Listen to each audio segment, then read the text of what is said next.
The neediest districts are accessing less money today than they were a year ago. Absent of change, that's the path we're on.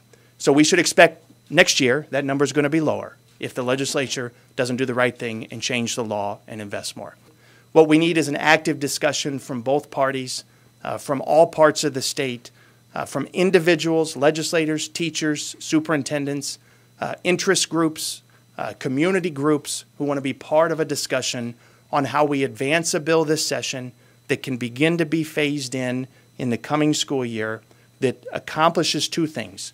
Changes the formula to match the needs of the state today, not the needs of the state almost 20 years ago, and brings about a new level of investment in public education. We're quite a ways under where we should be, and if we actually got to those numbers where we should be, then you would really see this working. You would really see the difference in what adequate funding could make and the changes that could really take shape in our public school system.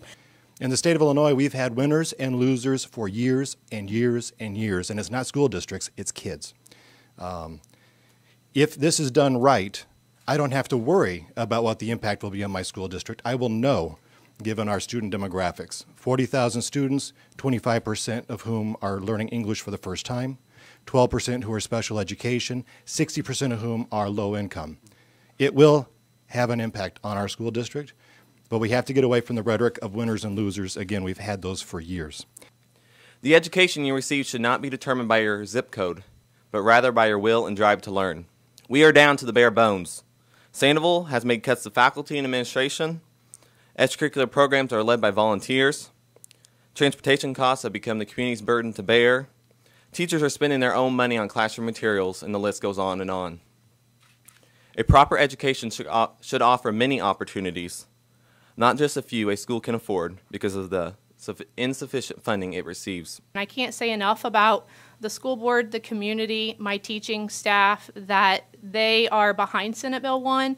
We are behind equity and adequacy, but the high poverty districts need funding, and we do not have time to wait. So we ask for both our senators and representatives to make Senate Bill 1 a reality this year.